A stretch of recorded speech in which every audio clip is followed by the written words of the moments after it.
Thanks. Joining us now is Bruce Pearl, U.S.-Israel Education Association chairperson. Thank you for being with us. It's good to be with you this morning. Thank you. It's great to have your insight because you knew Senator Graham so well. What went through your mind when you learned of his passing? Well, thank you for having Ambassador Huckabee on. He spoke so beautifully. This is a tremendous loss for our country. Senator Graham really truly believed that a safer world would mean a more prosperous America. He was an old school statesman that was willing to work across the aisle for the benefit of the people of South Carolina and for the benefit of this country. But more than anything else, President Trump is going to miss one of his best friends and closest, most trusted advisors. President Trump has the ability to agree to disagree with some of his closest advisors and friends, but they'll put subjects on the table and they'll debate them and they'll discuss them. I mean, Lindsey Graham was able to influence and encourage President Trump to be a strong leader of the free world. Look what happened in Venezuela. Look at the push that he's pushing for with peace in Ukraine. Look at the stance that he's taken on Israel.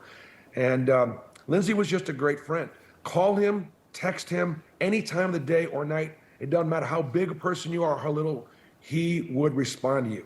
He encouraged me to try to run for the United States Senate when Senator Tuberville decided to step down and said I started to say in television and college basketball broadcasting, but I'm still an advocate, and I'll miss Lindsey tremendously.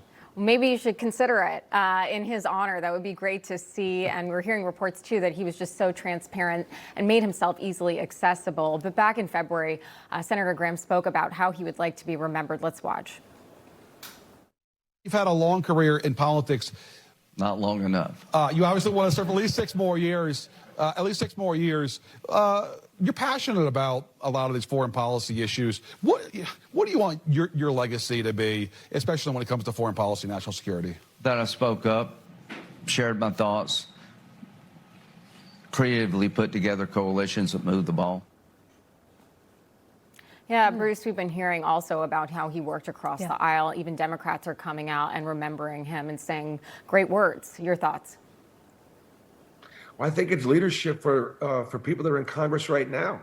And I think if we're ever going to add to his legacy, then we should be mindful of trying to respect each other's differences and find a way to work what's best for this country. And nobody did it, better than Senator Graham.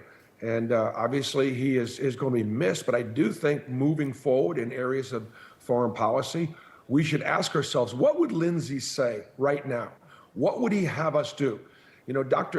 Having been a basketball coach and having coached African-American men primarily, for about 40 years of coaching, I had to understand the history, and I had to understand Dr. King and what he meant and the fight he fought. Silence was complicity.